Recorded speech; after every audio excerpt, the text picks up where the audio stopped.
sebagai orang yang sabar, sebagai orang yang melaksanakan ibadah puasa, maka hendaknya kita bisa menahan diri dari segala perbuatan-perbuatan yang bisa melahirkan maksiat, yang bisa melahirkan perbuatan dosa, yang bisa melahirkan perbuatan-perbuatan yang bisa menzalimi Allah. Yang kedua, perintah Allah Subhanahu wa taala dalam ayat ini adalah Allah memerintahkan kepada hambanya untuk memohon pertolongan kepadanya melalui ibadah sholat. Allah Subhanahu wa taala memerintahkan hambanya untuk memperbanyak melaksanakan ibadah. Apalagi di bulan suci Ramadan ini, mari kita memperbanyak melaksanakan ibadah kepada Allah. Dan ibadah yang tertinggi di sisi Allah Subhanahu wa taala adalah ibadah sholat.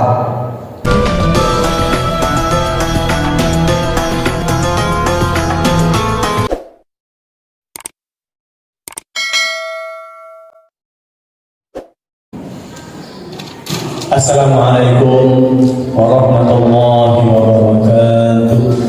Salawat dan salam semoga tercurah kepada Nabi besar Muhammad sallallahu alaihi wasallam, Nabi yang senantiasa kita ikuti jejak dan petunjuknya agar kita mendapatkan keselamatan hidup di dunia, dan insya Allah akan diberikan keselamatan dan kebahagiaan pada kemudian. Hadirin sidang jamaah Jumat yang dimuliakan oleh Allah Subhanahu wa taala. Saya juga selaku khatib pada hari ini kembali mengajak kepada seluruh jamaah, mari kita senantiasa meningkatkan iman dan takwa kepada Allah Subhanahu wa taala, terutama apalagi kita berada di bulan suci Ramadan. Hadirin sidang jamaah Jumat yang dimuliakan oleh Allah Subhanahu wa taala.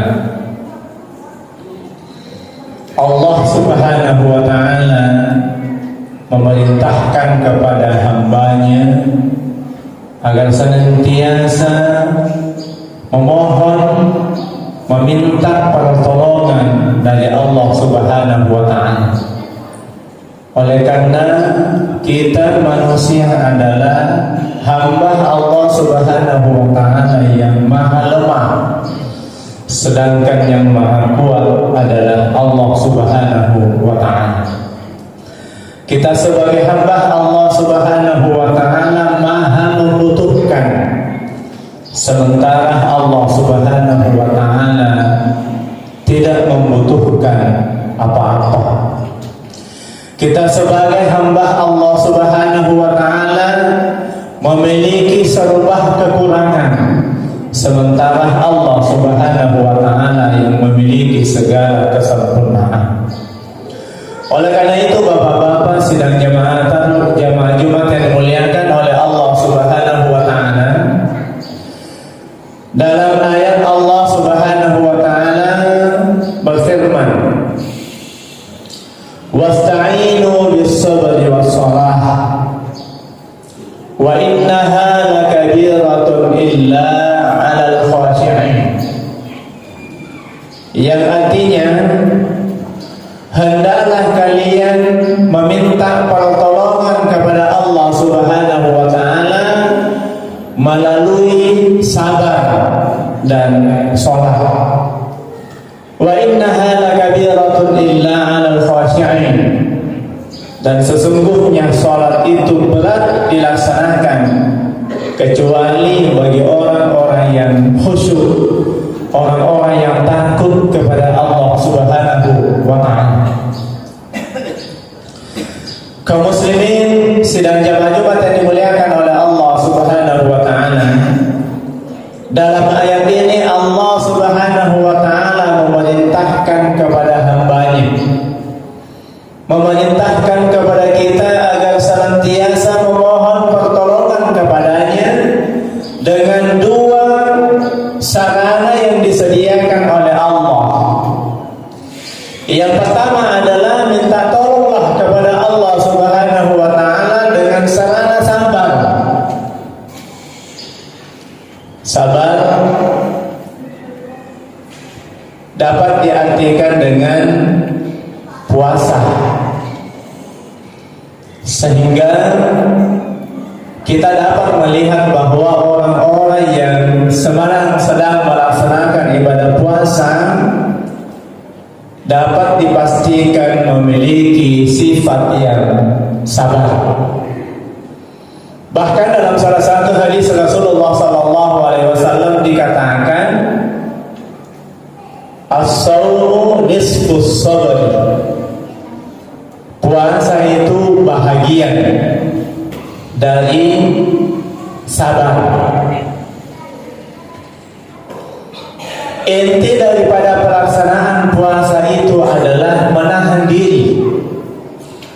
Dan orang yang sabar mampu menahan dirinya dari segala perbuatan-perbuatan yang maksiat.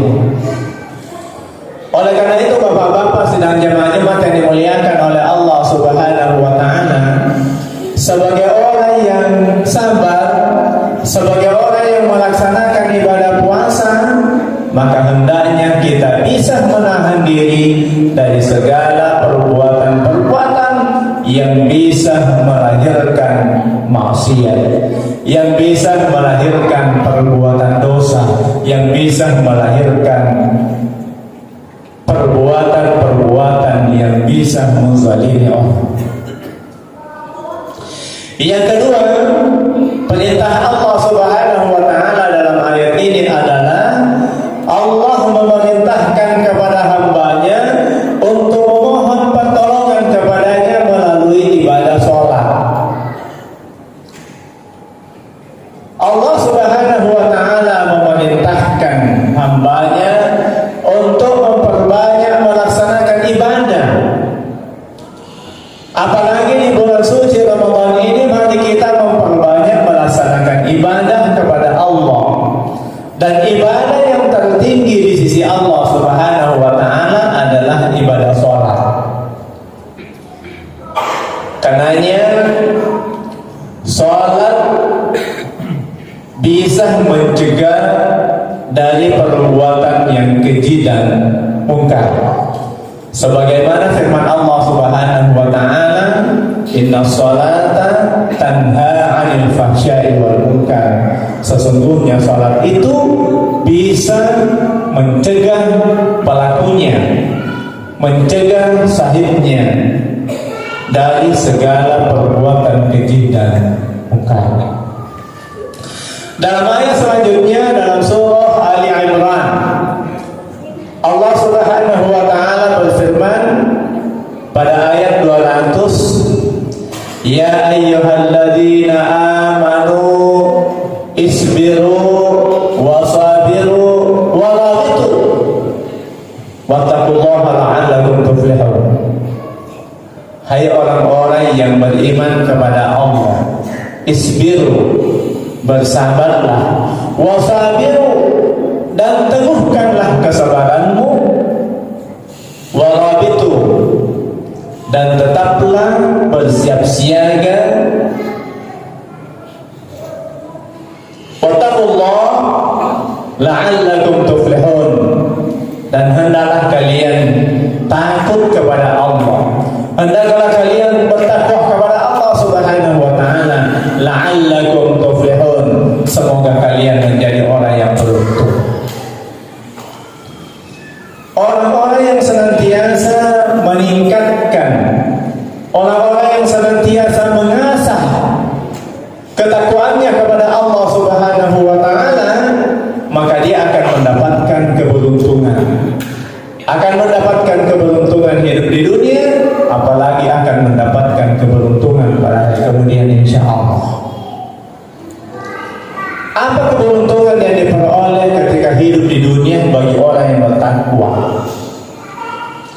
Orang yang bertakwa hidupnya akan selalu merasa senang. Orang yang bertakwa kepada Allah Subhanahu wa taala hidupnya akan selalu merasa bahagia, akan selalu merasa gembira. Mengapa? Karena segala apa yang dimilikinya meyakini bahwa itu adalah bersumber dari Allah Subhanahu wa taala. Itu adalah pemberian dari Allah Subhanahu wa taala, dan ketika pemberian itu kembali diambil oleh Allah Subhanahu wa taala karena memang itu adalah merupakan titipan, maka tidak membuatnya putus asa, tetapi menyerahkan segalanya kepada Allah Subhanahu wa taala. Karena sadar bahwa segala apa yang didapatkan, segala apa yang diperoleh di muka bumi ini melalui usaha dan kerja keras kita, itu adalah merupakan titipan dari Allah Subhanahu wa taala yang pada hari kemudian akan dipertanggungjawabkan di hadapan Allah Subhanahu wa taala. Sehingga perlu kita memperhatikan dari mana harta yang kita peroleh, bagaimana cara kita memperolehnya, dan kemana harta itu kita akan belanjakan. Tentu bapak-bapak sedang jamaah-jamaah yang dimuliakan oleh Allah Subhanahu wa taala, harta yang kita peroleh sedapat dan mungkin dan seharusnya kita dapatkan dari usaha keras dengan usaha yang halal, dan kita setelah mendapatkannya juga kita belanjakan di jalan yang diridhai oleh Allah Subhanahu wa taala. Itulah orang yang sesungguhnya memiliki rasa syukur kepada Allah Subhanahu wa taala. Mensyukuri nikmat Allah Subhanahu wa taala artinya selalu menyebut-nyebut, selalu mengingat pemberian Allah Subhanahu wa taala, lalu dibelanjakan di jalan Allah Subhanahu wa taala. Inilah yang kemudian kita mudah-mudahan menjadi orang-orang yang sabar dan bahkan selalu meningkatkan nilai kesabaran kita, sehingga kita termasuk orang yang dijamin oleh Allah Subhanahu wa taala la'allakum tuflihun, menjadi orang yang beruntung di dunia dan beruntung pada hari kemudian. Barakallahu li wa lakum fil Qur'anil azim wa nafa'na wa iyyakum bima fihi minal ayati wa dzikril hakim wa taqabbal minni wa minkum tilawatah innahu huwas samiul basir.